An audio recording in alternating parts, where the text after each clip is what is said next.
Hey everyone, I'm Eleanor. I've hit 67 this year, and just as I thought I'd start relaxing, life tossed me another curveball. But let me backtrack a bit to set the stage for this whole drama. I've spent a good part of my life with George, my husband of over 40 years. We've had our ups and downs, but we stuck together through everything. Then there's our son, Michael. He's been the light of our life. Ever since he was a little boy, scribbling on the walls with crayons, we knew he had something special. Despite knowing the starving artist cliché, we never stopped him from chasing his dream to paint. It wasn't easy, mind you. Money was tight, and the uncertainty of his next paycheck was always looming over us. When Michael turned 30 last year, he dropped the news he was getting hitched to Lucy, his girlfriend of just about a year. We were thrilled, honestly. Lucy seemed nice enough, quiet but polite, and she made our boy happy. That was good enough for us. We went all out for the wedding to give them a day to remember. The first hint of trouble came subtle as a sledgehammer. Lucy had her heart set on a ridiculously expensive wedding dress, something that screamed more demand than request. "Eleanor, I just found the perfect dress," she'd said, flashing her phone with a picture of a designer gown that cost more than what we spent on our first car. "Lucy, honey, that's a bit steep, isn't it?" I tried to keep my voice light, but my stomach was doing somersaults. "It's my special day, Eleanor. I want to look stunning. You understand, right?" Her tone wasn't mean, but there was a sharpness there that you couldn't ignore. So, I caved. "All right, we'll figure something out." And we did. It set us back a pretty penny, but the look on Michael's face when he saw her in that gown, I told myself it was worth it. After the wedding, we helped them get settled into a cozy apartment downtown. Rents aren't cheap, but we didn't want them starting their married life in some dingy hole in the wall. I remember that morning clearly. The sun was shining, but not too hot, a perfect spring day. George and I were in the middle of enjoying our second cup of coffee when Michael called. He sounded more excited than usual, and I knew immediately something big was up. "Mom, Lucy, and I have some news," Michael blurted out before I even had a chance to say a proper hello. "What's the good word, son?" I asked, my heart starting to race a bit. George put down his newspaper, giving me a look that said he was thinking the same thing I was. "We're going to have a baby," Michael announced. You could hear the smile in his voice. It was one of those moments that just fills a room with joy, even through a phone line. "Oh, Michael, that's wonderful news," I exclaimed. George was grinning from ear to ear, nodding in agreement as if Michael could see him. "Thanks, Mom. We wanted you to know first. We're telling Lucy's parents tonight." I turned to George, mouthing, "We're going to be grandparents." And he just chuckled, shaking his head in happy disbelief. That afternoon, I decided to visit Michael and Lucy to congratulate them in person and maybe talk about how we could help out. When I got there, Lucy was sitting on the couch, looking a bit pale but happy. "Congratulations, dear," I said, giving her a gentle hug. "You okay? You look a bit tired." "Thanks, Eleanor. Yeah, just a bit of morning sickness, nothing major," Lucy replied, managing a small smile. "That's normal, honey. Anything you need, just let me know," I offered, feeling that rush of excitement about being a grandma. "Actually, since you mentioned it," Lucy started, hesitating a bit. "I was wondering if you could help out around here sometimes? With the baby coming, things are going to get a bit hectic." "Of course, dear. You know I'm here for whatever you need. Cleaning, cooking, you name it," I said, eager to be involved. Lucy's response was a bit more direct than I anticipated. "Great, because I can hardly keep up as it is." And with the baby, her voice trailed off, leaving the sentence hanging with an unspoken expectation. I reassured her. "Say no more, I'll come by a few times a week and help out." "How does that sound?" "That sounds necessary," Lucy replied, not exactly overflowing with gratitude but clearly relieved.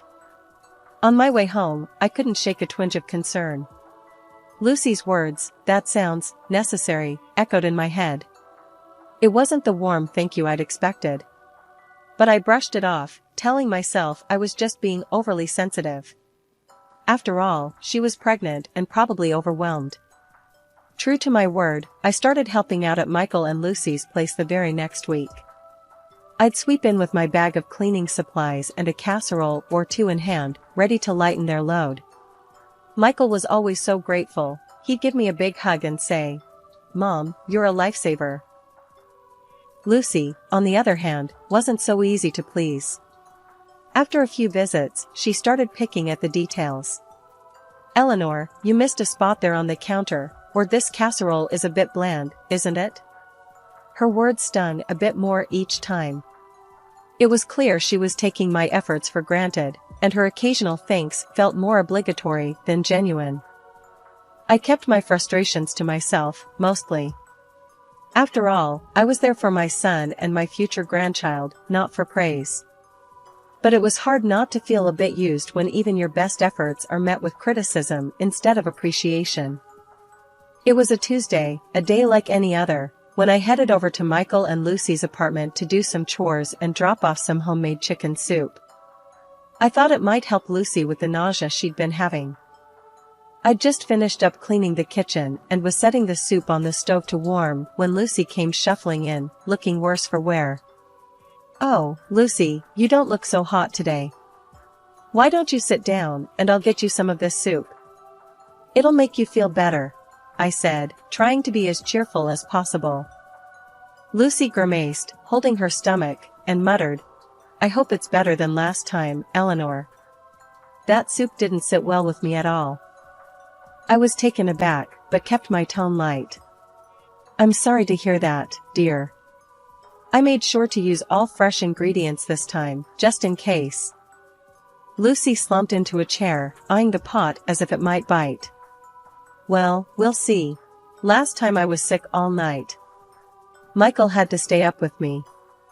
Now, I knew for a fact there was nothing wrong with the soup I made last time. But I bit my tongue, not wanting to start a fuss. "Let me get you a small bowl, and you can see how you feel," I offered, ladling out some soup. She took a tentative sip and then another.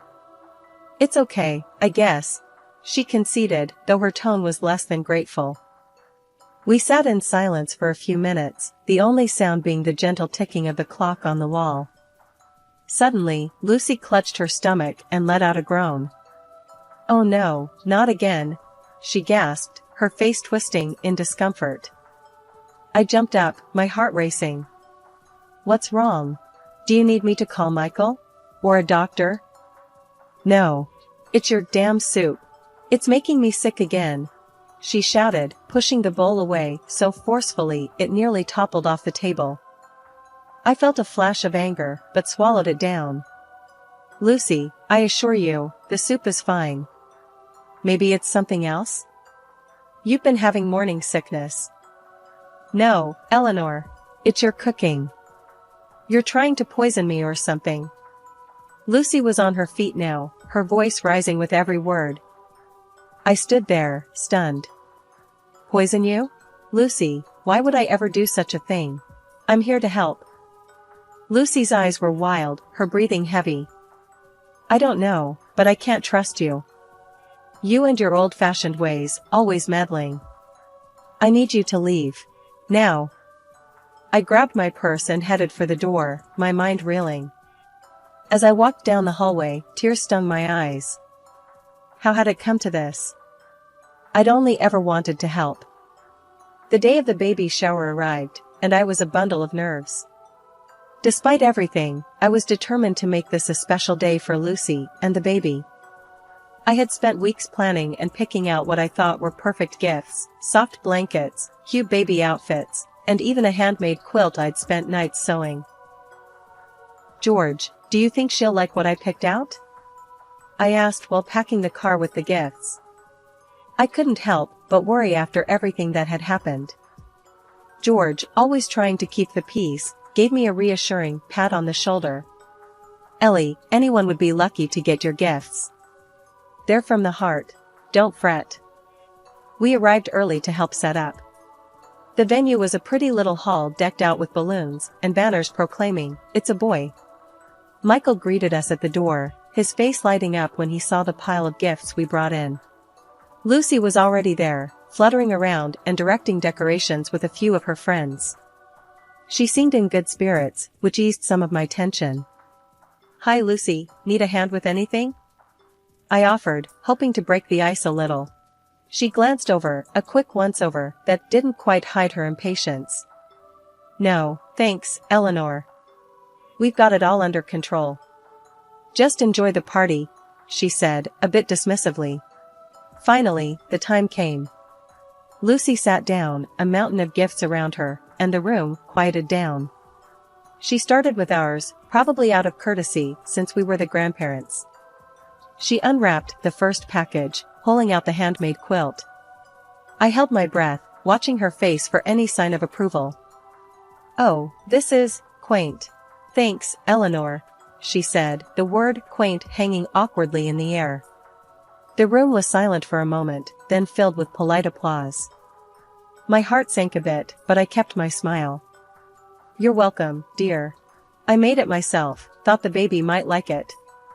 The next gift from us was opened, a set of baby clothes. Lucy's reaction was more of the same.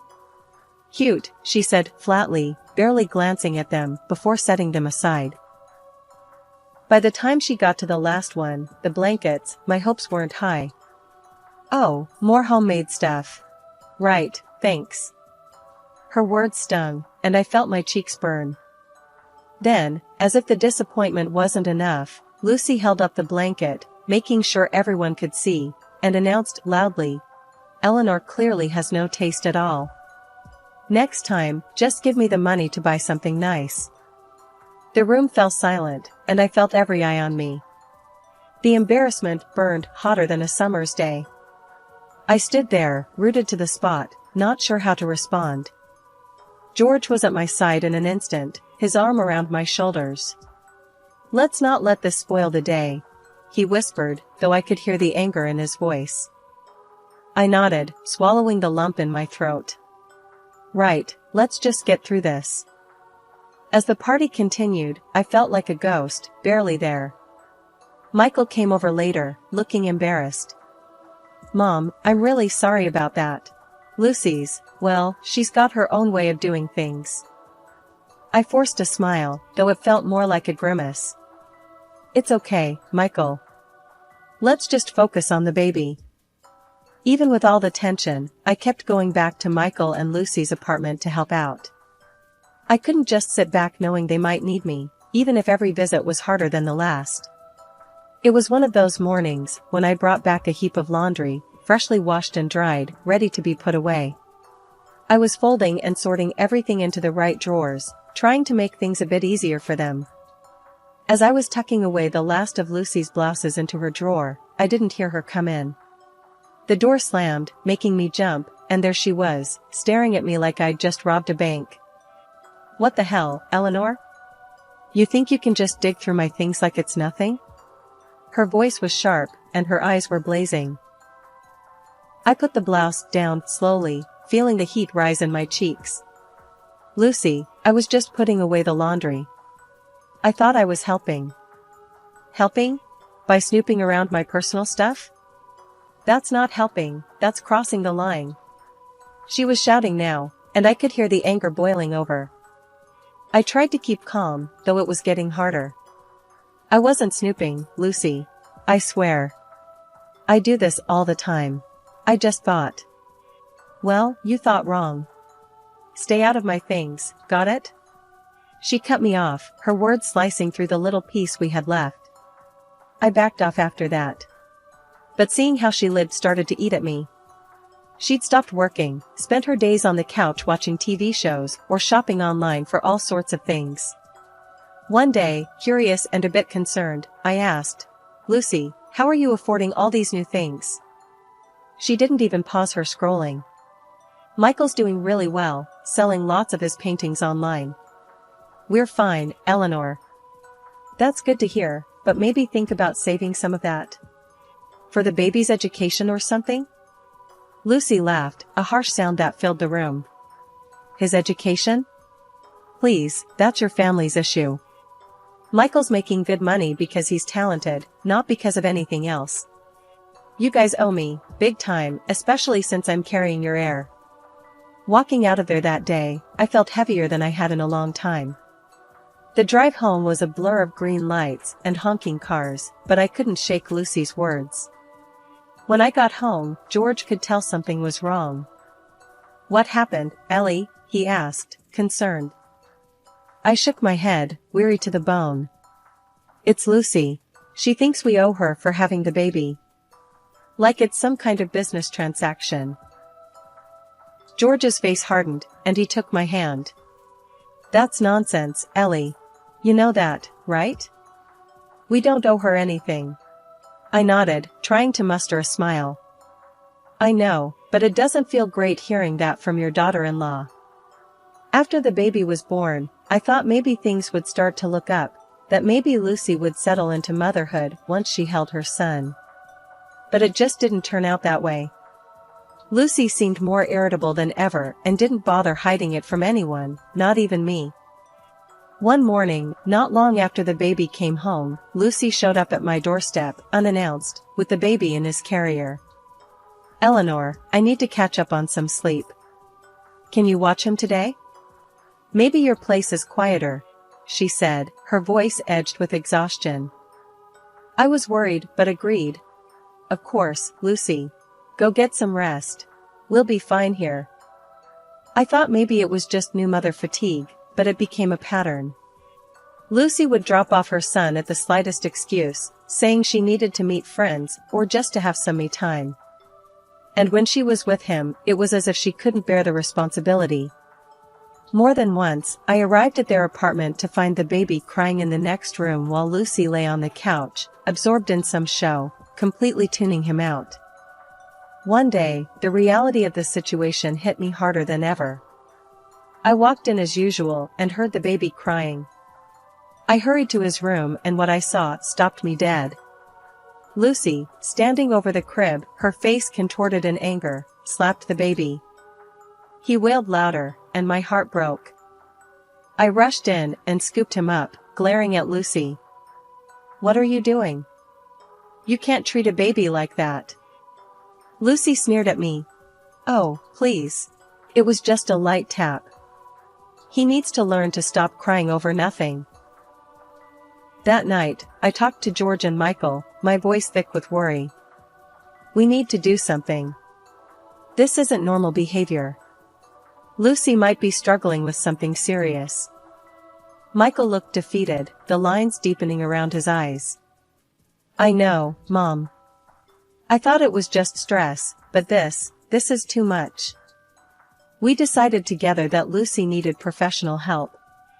We even found a psychologist and made an appointment, but Lucy refused to go. She claimed she was perfectly healthy and accused me of trying to turn Michael and the family against her. It's nothing personal, Lucy. I tried to explain one last time over the phone. We're worried about you, and we just want what's best for you and the baby. Her voice was cold, clipped. I told you, I'm fine. This is just you, Eleanor, always finding fault where there is none. You can't stand that I don't need your constant meddling. I was at a loss, feeling more alone in this fight than ever. I hung up the phone, my heart heavy. How do you help someone who doesn't want to be helped? How do you protect a child from his own mother's indifference? I needed to have a serious talk with Lucy. I knew it wasn't going to be an easy talk. After everything that had happened, things had reached a boiling point. I took a deep breath, prepared my phone to record the conversation, not to spy, but just in case I needed to remember what was said, or if things took a turn for the worse. Lucy, we need to have a serious talk. I started, my voice steady. It's about your responsibility as a mother and how you're handling things. Lucy rolled her eyes, clearly not in the mood. Here we go again. What now, Eleanor? You going to lecture me on how to be a mom? It's not just about being a mom. It's about what's right for the baby. You can't keep threatening to cut us off from him every time something doesn't go your way, I said, trying to keep the frustration from my voice. That's when she snapped. Oh, so it's like that, huh? You think you can just come here and tell me how to live my life? How about I just don't let you see him at all? How would you like that? Her words were sharp, and she pulled out her phone, dialing Michael. With tears in her voice, she began. Michael, you need to hear this. Your mother just hit me and she tried to take your son away from me. My heart stopped. Lucy, that's not true. Why are you saying that? She ignored me, continuing her tearful tale to Michael. You need to do something, or me and the baby are leaving. You need to choose, Michael. It's me and your son or them. I was in shock, barely processing what was happening as I heard Michael's confused voice trying to calm things down, suggesting they talk later. Lucy hung up, a smug look on her face. See? You'll never see them again if you don't do what I say. Give me $100,000, or it's over. I was stunned into silence. This wasn't just a threat, it was outright blackmail. Before I could gather my thoughts, the baby started crying from the other room. Instead of tending to him, Lucy shouted at him to shut up and refused to change his diaper. That was it. The last straw. I couldn't take it anymore. This is wrong, Lucy. You can't do this. It's not right, I said, my voice quivering with anger and despair. Oh, just shut up and leave if you don't want to help, she snapped back. I left the apartment, my heart breaking with every step. What had just happened? How had things gotten so out of control? That evening, the phone rang. It was Michael, his voice heavy with sadness. Mom, I'm so sorry, but Lucy's made up her mind. She says it's best if you don't come around anymore. I don't know what else to do. In the background, I could hear Lucy's angry shouts, declaring they were cutting all ties with us. It felt like a nightmare. I hung up the phone, numb. If that's what they wanted, then maybe it was best to let them see the reality of their decisions on their own. I told myself that I had done everything I could. From that day, I stopped all financial support. No more paying for their apartment, no more money for groceries or baby care. It was one of the hardest decisions I've ever had to make, but I needed them to face the consequences of their actions without us to fall back on. 2 months of silence had passed before Michael and Lucy unexpectedly showed up at my doorstep. The look on their faces was grim, and Lucy didn't waste any time. As soon as I opened the door, she demanded, "You need to start paying the apartment rent again. Michael's paintings aren't selling, and we're in trouble." Once we were all seated, with George beside me for support, I addressed them both firmly. "We're not going to continue paying for your apartment. You both decided to cut ties, remember?" Lucy looked shocked, perhaps not expecting this stance. Michael's eyes were downcast, he seemed embarrassed. "And there's more," I continued, feeling a mix of anger and relief at finally speaking my mind. "I've been managing the online sales of Michael's paintings. I'm stopping that as well. It's time for you both to take full responsibility." Lucy's face hardened. "You can't do this to us. We have nothing without your help." "That was your choice when you decided to push us away," I replied. "Also, I'm going to seek legal advice about the custody of my grandson. Your behavior has been completely out of line, Lucy."